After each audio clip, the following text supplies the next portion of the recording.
ಹಾಸನ ಜಿಲ್ಲೆ ಸಕಲೇಶಪುರ ತಾಲೂಕಿನಲ್ಲಿ ಮಳೆಯ ಆರ್ಭಟ ಮತ್ತೆ ಹೆಚ್ಚಾಗಿರುವಂಥದ್ದು. ಮಳೆಯ ಆರ್ಭಟದಿಂದ ಈಗಾಗಲೇ ರಾಷ್ಟ್ರೀಯ ಹೆದ್ದಾರಿ 75ರಲ್ಲಿ ಎಲ್ಲೆಂದರಲ್ಲಿ ಈಗಾಗಲೇ ನೀರು ಹರಿತಾ ಇದೆ. ಜೊತೆಗೆ ರಸ್ತೆಗಳು ಸಂಪೂರ್ಣವಾಗಿ ಕೊರಕಲು ಬಿದ್ದು ಹೋಗಿರುವಂತಹ ಘಟನೆ ನಡೆದಿರುವಂಥದ್ದು.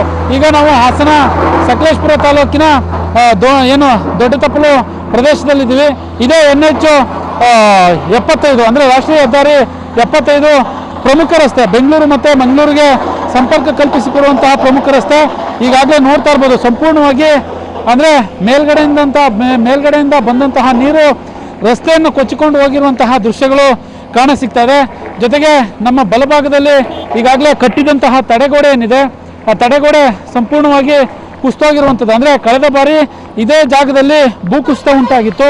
ಆ ಭೂಕುಸಿತ ಆದಂತಹ ಹಿನ್ನೆಲೆಯಲ್ಲಿ ಇಲ್ಲಿ ತಡೆಗೋಡೆಯನ್ನು ಕೂಡ ಕಟ್ಟಿದ್ರು. ಆದರೆ ಈಗ ಕಾಣಿಸ್ತಾ ಇರುವಂತಹ ತಡೆಗೋಡೆ ಏನಿದೆ, ದೊಡ್ಡತಪ್ಪಲು ಭಾಗದ ತಡೆಗೋಡೆ ಏನಿದೆ, ಆ ತಡೆಗೋಡೆ ಸಂಪೂರ್ಣವಾಗಿ ಕುಸಿತಿರುವಂಥದ್ದು. ಅಂದರೆ ಮಳೆಗೆ ಕೊಚ್ಚಿಕೊಂಡು ಹೋಗಿರುವಂತಹ ದೃಶ್ಯಗಳು ಕಾಣಸಿಗ್ತಾ ಇದೆ. ಮೇಲ್ಗಡೆಯಿಂದ ಯಾವಾಗ ಬೇಕಾದರೂ ಮಣ್ಣು ಕುಸಿಬೋದು. ಇಲ್ಲಿ ಬಹಳ ದೊಡ್ಡ ಮಟ್ಟಿಗೆ ತಡೆಗೋಡೆಯನ್ನು ಮಾಡಲಾಗಿತ್ತು. ಆದರೆ ಆ ತಡೆಗೋಡೆ ಈಗಾಗಲೇ ಇಲ್ಲಿ ತಡೆಗೋಡೆ ಸಂಪೂರ್ಣವಾಗಿ ಕುಸಿತೋಗಿದೆ. ಕಳಪೆ ಕಾಮಗಾರಿ ಅನ್ನೋದು ಇಲ್ಲಿ ಸಂಪೂರ್ಣವಾಗಿ ಎದ್ದು ಕಾಣಿಸ್ತಾ ಇರುವಂಥದ್ದು.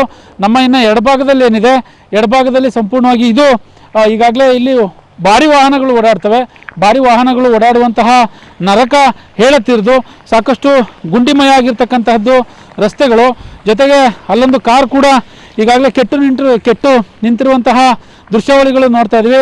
ಬೆಂಗಳೂರಿನಿಂದ ಮಂಗಳೂರಿಗೆ ಹೋಗುವಂತಹ ಕಾರ್ ಏನಿದೆ, ಆ ಕಾರ್ ಈಗಾಗಲೇ ಕೆಟ್ಟು ನಿಂತಿರುವಂಥದ್ದು. ಜೊತೆಗೆ ಸ್ಥಳೀಯರು ಸಾಕಷ್ಟು ಇಲ್ಲಿ ಓಡಾಡ್ತಾರೆ. ದೊಡ್ಡತಪ್ಪಲು ಭಾಗದಿಂದ ಸಕಲೇಶಪುರ ಭಾಗಕ್ಕೆ ಓಡಾಡ್ತಾರೆ. ಜೊತೆಗೆ ಸಾವಿರಾರು ದಿನನಿತ್ಯದ ವೆಹಿಕಲ್ಗಳು, ಸಾವಿರಾರು ವಾಹನಗಳು ಇಲ್ಲಿ ಓಡಾಡ್ತವೆ. ಈಗ ಮತ್ತೆ ನಾವು ಈಗಾಗಲೇ ನೋಡ್ತಾ ಇರ್ಬೋದು, ಈಗ ಮತ್ತೆ ನಮ್ಮ ಬಲಭಾಗದಲ್ಲಿ ವಾಹನಗಳು ಓಡಾಡ್ತಾ ಇರುವಂತಹ ದೃಶ್ಯ ಹೇಗಿದೆ ನೋಡಿ. ಈಗ ರಿಯಾಲಿಟಿ ಚೆಕ್ನಲ್ಲಿ ಕೂಡ ವಾಹನಗಳು ಹೋಗುವಂತಹ ದೃಶ್ಯಾವಳಿಗಳು ಕಾಣಸಿಗ್ತಾ ಇರುವಂಥದ್ದು. ಯಾಕಂತಂದರೆ ಇಲ್ಲಿ ಗುಂಡಿಮಯವಾಗಿದೆ. ಗುಂಡಿ ಯಾವುದು, ರಸ್ತೆ ಯಾವುದು ಒಂದು ಕೂಡ ಕಾಣಿಸ್ತಾ ಇಲ್ಲ. ಆ ರೀತಿಯಾದಂತಹ ಏನು ನರಕ ದರ್ಶನ, ಆ ರೀತಿಯಾದಂತಹ ನರಕ ದರ್ಶನ ಶಿರಾಡಿ ಅಂತ ಅಂದರೆ ಇದನ್ನೇ ಶಿರಾಡಿ ಭಾಗ ಅಂತ ಹೇಳ್ತಾರೆ. ಸಕಲೇಶಪುರ ತಾಲೂಕಿಗೂ ಕೂಡ ಇದು ಸೇರುವಂಥದ್ದು. ಒಟ್ಟಾರೆ ಸಾಕಷ್ಟು ಈಗಾಗಲೇ ಹಾಸನ ಜಿಲ್ಲೆ ಸಕಲೇಶಪುರ ತಾಲೂಕಿನ ದೊಡ್ಡತಪ್ಪಲು ಭಾಗದಲ್ಲಿ ಈ ರೀತಿಯಾದಂತಹ ಈ ರೀತಿಯಾದಂತಹ ದೃಶ್ಯಾವಳಿಗಳನ್ನು TV5 ರಿಯಾಲಿಟಿ ಚೆಕ್ ಮಾಡುವ ಮುಖಾಂತರ ಇಲ್ಲಿ ಜನರಿಗೆ ತೋರಿಸ್ತಾ ಇರುವಂಥದ್ದು. ಒಟ್ಟಾರೆ ಹಾಸನ ಜಿಲ್ಲೆಯಲ್ಲಿ ಸಾಕಷ್ಟು ಮಳೆ ಆಗ್ತಾ ಇದೆ. ಮಳೆಯ ಹಿನ್ನೆಲೆಯಲ್ಲಿ ಅವಾಂತರಗಳು ಕೂಡ ದಿನದಿಂದ ದಿನಕ್ಕೆ ಹೆಚ್ಚಾಗ್ತದೆ. ಕ್ಯಾಮ್ರಾ ಪರ್ಸನ್ ಕಿಶೋರ್ ಜೊತೆ ಪ್ರಕಾಶ್, TV5 ಸಕಲೇಶಪುರ.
ತೆಗಿತಾ ಇದ್ದೀರಾ